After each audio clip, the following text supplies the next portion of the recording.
Maligayang pagbabalik sa panonood sa ating aralin para sa asignaturang makabansa. Ako si Teacher Crisel, ang inyong magiging guro para sa oras na ito. Sa araw na ito, ang magiging paksang aralin natin sa asignaturang makabansa ay pagbabagong nagaganap sa kinabibilangang komunidad.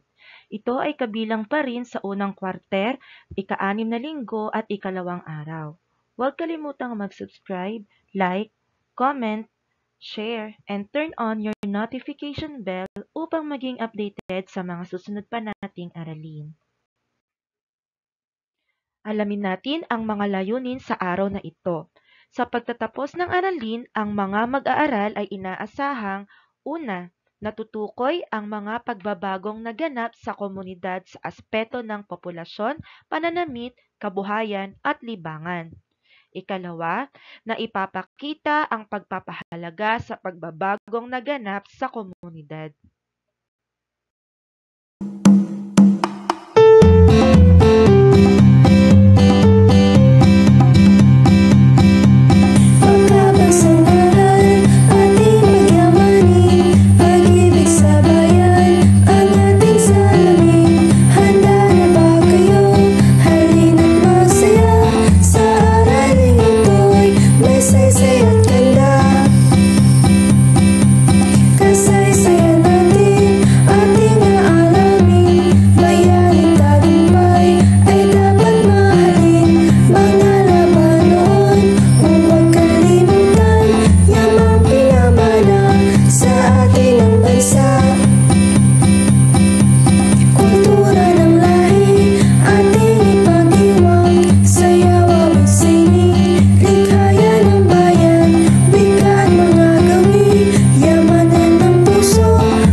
Bago natin simulan ang ating talakayan, alamin muna natin ang mga pamantayan na dapat nating sundin. Sa lahat ng gawain, pamantayan ay sundin. Pag-upo ng maayos ang dapat mong gawin. Kanang kamay ay itaas kung nais sumagot ng malakas. Ang nagsasalitang guro ay pakinggan mo. Maupo ng maayos, makinig ng mabuti, sumali sa talakayan, maghintay ng sariling pagkakataon, maging magalang sa lahat ng oras. Para sa pagbabalik-aral sa nakaraang aralin, narito ang panuto. Isulat ang salitang tama kung wasto ang pahayag at mali kung hindi. Kayo ay magkakaroon ng sapat na oras upang magsagot. Matapos ang inilaan na oras, tayo ay magwawasto ng inyong mga kasagutan. Simulan na natin. Para sa unang bilang, ang pagkakaroon ng mga palaruan at pasyalan ay nakatutulong sa pagbabago ng libangan ng mga tao. Para sa ikalawang bilang, ang pagkakaroon ng ospital at klinika ay bahagi ng pagbabago sa serbisyong pangkalusugan ng komunidad. Para sa ikatlo, kapag may pagbabago sa hanap buhay, nakaaapekto rin ito sa pamumuhay ng mga tao.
Para sa ikaapat na bilang, ang pagbabago sa komunidad ay laging masama at nakapipinsala sa tao. Para sa ikalima at huling bilang, ang mga tradisyon at kultura ng isang komunidad ay hindi kailanman nagbabago.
Tapos na ang oras ng ating pagsasagot, ngayon naman ay oras na ng ating pagwawasto.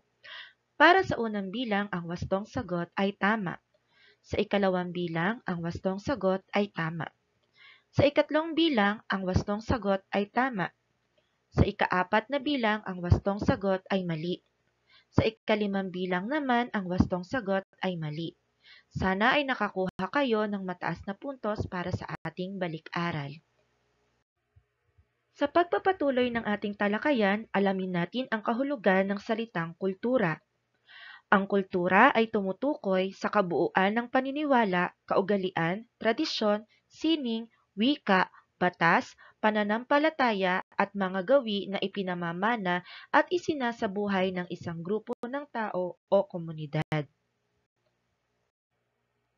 Narito naman ang kahulugan ng tradisyon. Ang tradisyon ay tumutukoy sa mga kaugalian, paniniwala, o gawain na paulit-ulit na isinasagawa at ipinapasa mula sa isang henerasyon patungo sa susunod. Bilang panimula, panoorin natin ang video at ihanda ang inyong sarili sa pagsagot sa mga tanong mula sa guro. Alamin natin ang mga pamantayan sa panonood. Una, maupo ng maayos. Ikalawa, manatiling tahimik. Ikatlo, unawain ang mensahe ng pinapanood. Ikaapat, isulat sa papel ang mahahalagang detalye. Panglima o panghuling pamantayan, maghanda sa pagsagot sa mga tanong.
Sagutin natin ang mga tanong.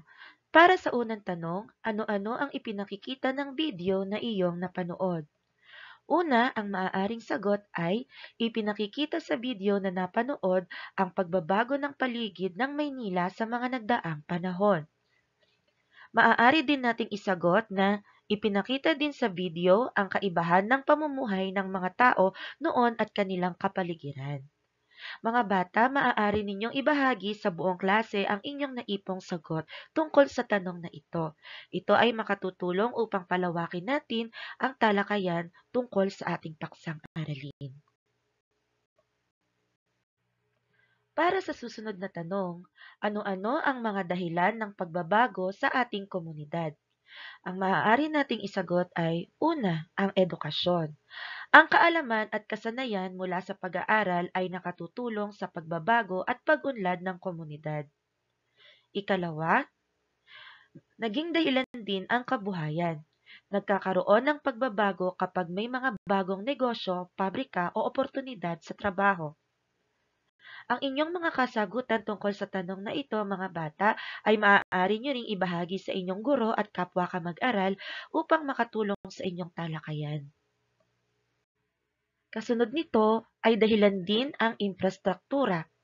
Ang pagpapatayo ng mga kalsada, tulay, ospital at paaralan ay nakapagpapabago sa kalidad ng pamumuhay. Kasunod nito ay ang pagbabago sa kalikasan. Ang mga sakuna tulad ng bagyo, baha at lindol o kaya'y pangangalaga sa kapaligiran ay nakakaapekto rin sa komunidad. Isang dahilan din ang kultura at pakikisalamuha. Ang pakikipag-ugnayan sa ibang lugar o bansa ay nagdadala ng bagong ideya at kaugalian. Narito din ang isa pang dahilan, ang pamahalaan. Ang mga batas, programa at proyekto ng pamahalaan ay nakapagpapabago sa kaayusan at kaunlaran ng komunidad. Muli mga bata, malaya kayong magbahagi ng inyong sariling kasagutan tungkol sa mga katanungan na ating nakita. Sa gawaing ito naman ng ating aralin, pag-unawa sa gawain, ay magkakaroon ng pangkatang gawain ang buong klase. Ito ay pamumunuan ng inyong guro. Para sa pangkatang gawain, narito ang rubrics para sa mga bata. Ang ating mga batayan ay nilalaman, presentasyon, kooperasyon at takdang oras. Pagdating naman sa puntos, ang pinakamataas ay 5, kasunod ay 3, at ang pinakamababa ay 1. Matapos ang kanilang pangkatang gawain, ito ang gagamitin ng mga bata at guro upang kuhanin ang kanilang puntos sa kanilang natapos na trabaho. Ang pangkat 1 ay gagamit ng chart at isusulat nila ang hinihinging impormasyon. Ang kanilang chart ay tungkol sa uri ng transportasyon. Dito ay maglalagay sila ng mga uri ng transportasyon noon at ngayon. Para naman sa pangkat 2, ang grupong ito ay guguhit ng isang roadmap at isusulat ang mga pangalan ng kalye. Ibahagi ang output sa klase. Matapos ito, ay tatanungin sila ng guro kung may pagbabago bang naganap sa pangalan ng ating komunidad at mga kalye. At ang ikalawa naman ay saan madalas ipinapangalan ang mga kalye sa ating komunidad. Ito ay sasagutin ng mga bata habang sila ay nag-uulat ng kanilang iginuhit na roadmap. Narito naman ang gawain ng pangkat 3. Iguguhit nila ang pagbabagong nagaganap sa inyong komunidad. Para sa unang kolum, narito ang bagay o pangyayari. Guguhit sila ng mga halimbawa ng transportasyon na makikita noon at makikita ngayon. Kasunod dito ay ang pagguhit ng gusali na makikita noon at makikita ngayon. Dito ay ihahalin tulad o ikukumpara nila ang mga nakita nila sa panahon noon at sa panahon ngayon.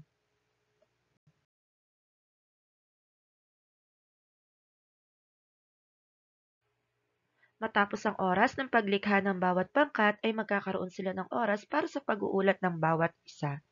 Una, bibigyan sila ng sapat na oras upang mag-ulat ang bawat pangkat. Ikalawa, sa bawat pangkat na mag-uulat ay sasagutin nila ang tanong na ito. Una, ano-ano ang pagbabagong naganap sa ating komunidad mula noon hanggang ngayon. Kasunod nito ay ang pagsagot ng mga bata at pagbabahagi ng kanilang natutuhan sa kanilang ginawa sa buong klase. Para sa karagdagang gawain, narito ang panuto. Hayaan ang mga batang pumili ng kapareha at pag-usapan ang mga sumusunod sa loob ng 5 minuto. Narito ang mga katanungan. Una, ano ang mga kadalasang nagbabago sa isang komunidad? Ikalawa, ano ang hindi nagbabago sa inyong komunidad hanggang sa ngayon? Ikatlo, ano ang mga mabubuting na idudulot ng mga pagbabagong nagaganap sa ating komunidad? Ang tatlong tanong na ito ay pag-uusapan ng mga mag-aaral na magkapareha sa loob ng 5 minuto. Matapos ang 5 minuto ay ibabahagi ito sa buong klase. Sa bahaging ito naman ng ating aralin ay tatalakayin ng guro ang mga inilahad na kasagutan ng mga bata sa pangkatang gawain.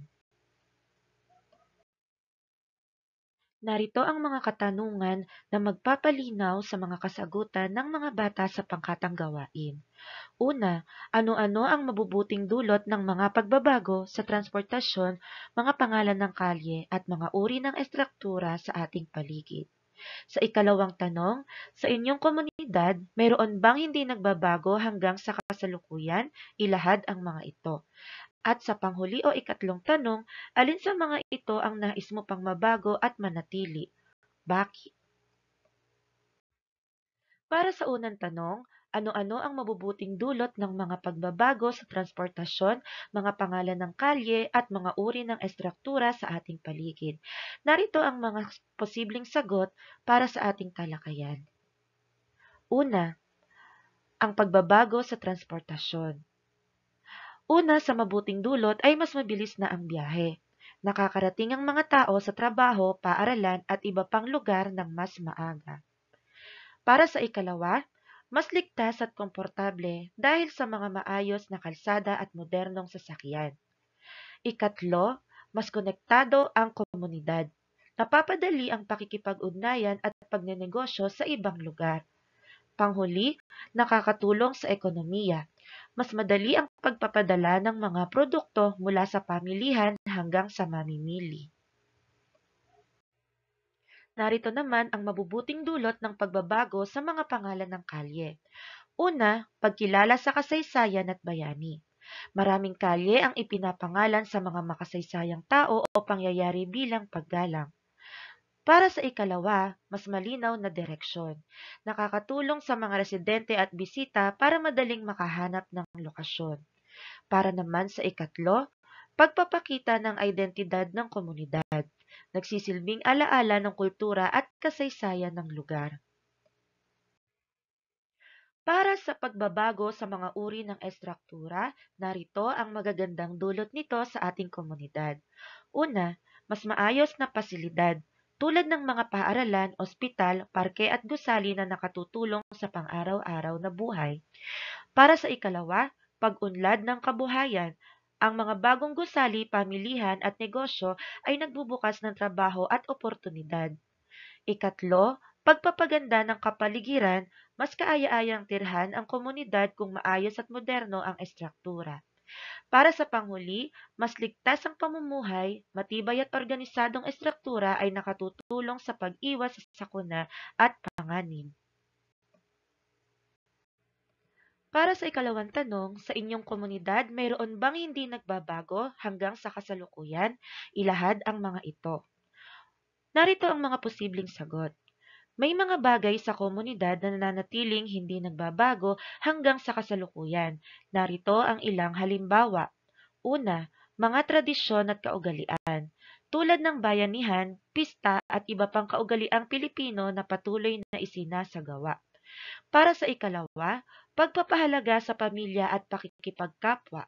Hindi nagbabago ang pagiging malapit ng mga tao sa kanilang pamilya at kapitbahay.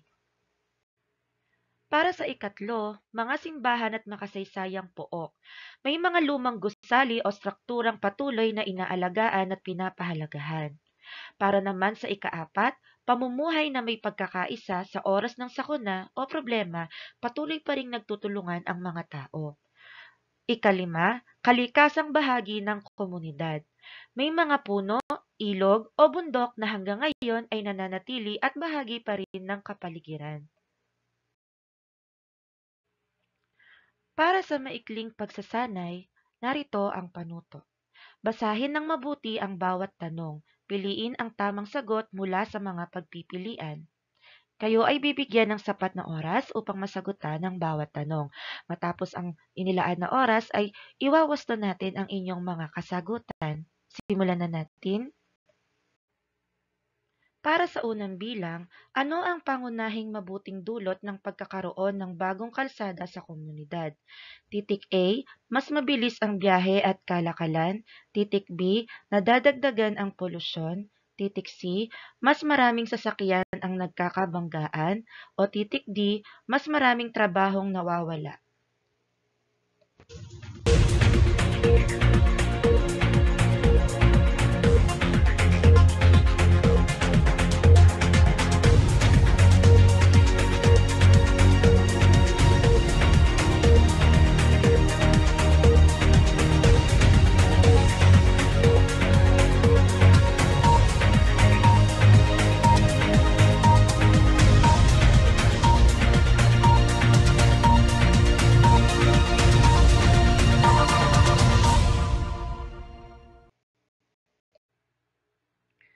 Sa ikalawang tanong, alin ang mga halimbawa ng tradisyon na hindi nagpapabago sa maraming komunidad sa Pilipinas?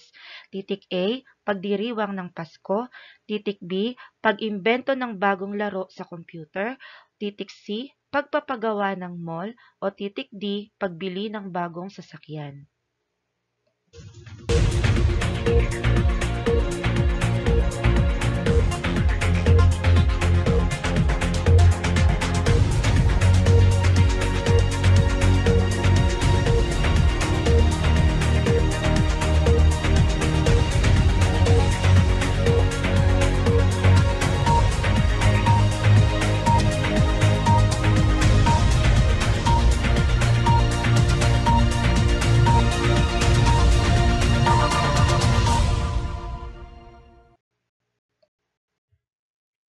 Para naman sa ikatlong tanong, alin sa mga sumusunod ang halimbawa ng pagbabago sa kultura? Titik A, paggamit ng teknolohiya sa pag-aaral. Titik B, pagdiriwang ng kasal ayon sa kaugalian. Titik C, pagpapatuloy ng pista taon-taon. O titik D, pagsasagawa ng panunuluyan tuwing Pasko.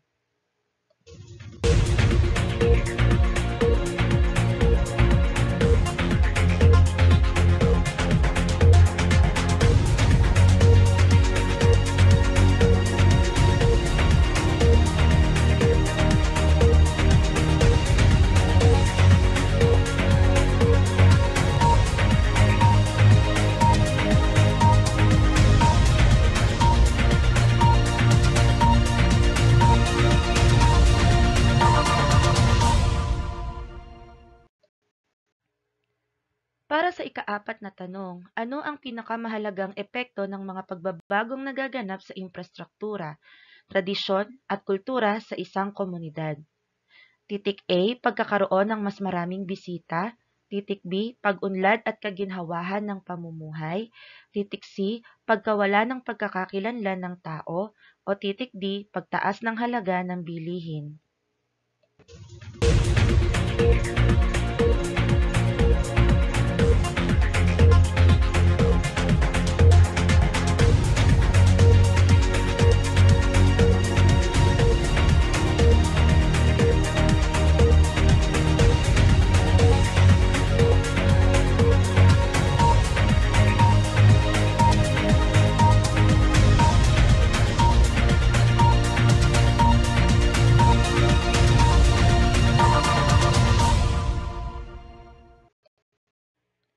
Para sa ikalima at huling tanong, ang pagtatayo ng mga ospital at paaralan ay halimbawa ng pagbabago sa titik A, kultura, titik B, tradisyon, titik C, infrastruktura o titik D, kalikasan.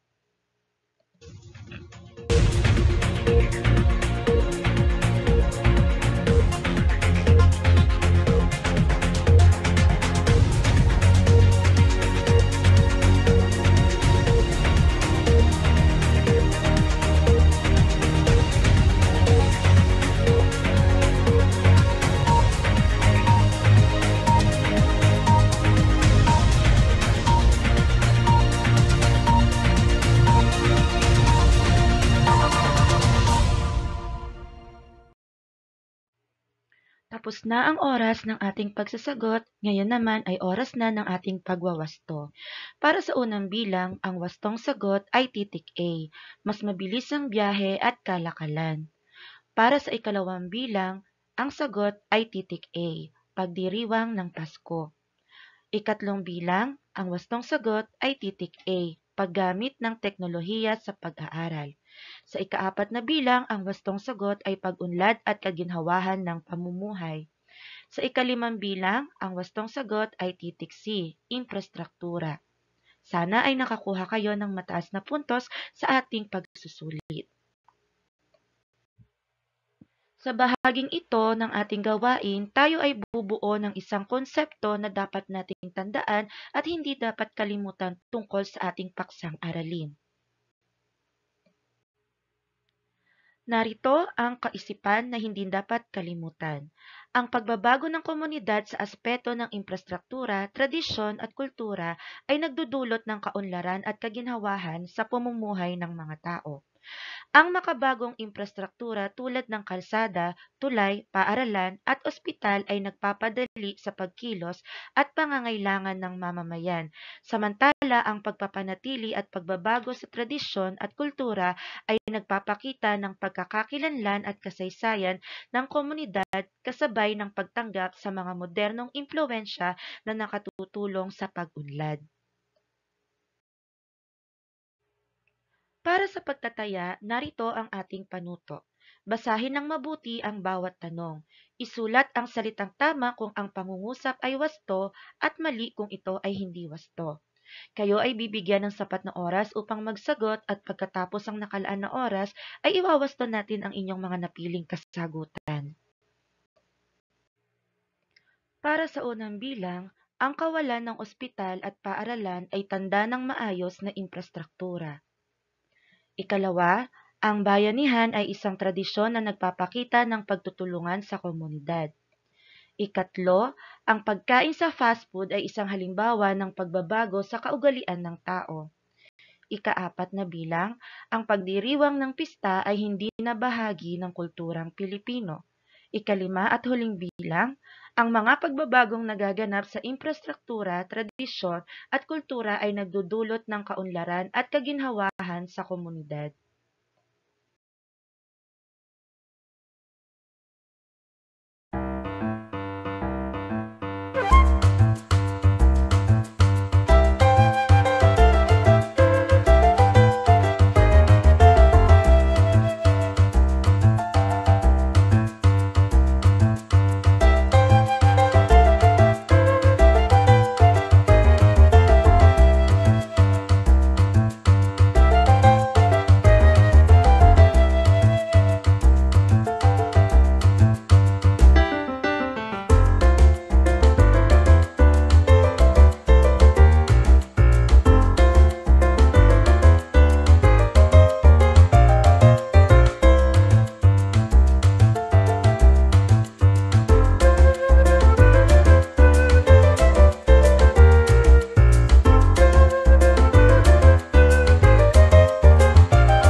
Tapos na ang oras ng ating pagsasagot, ngayon naman ay oras na ng ating pagwawasto.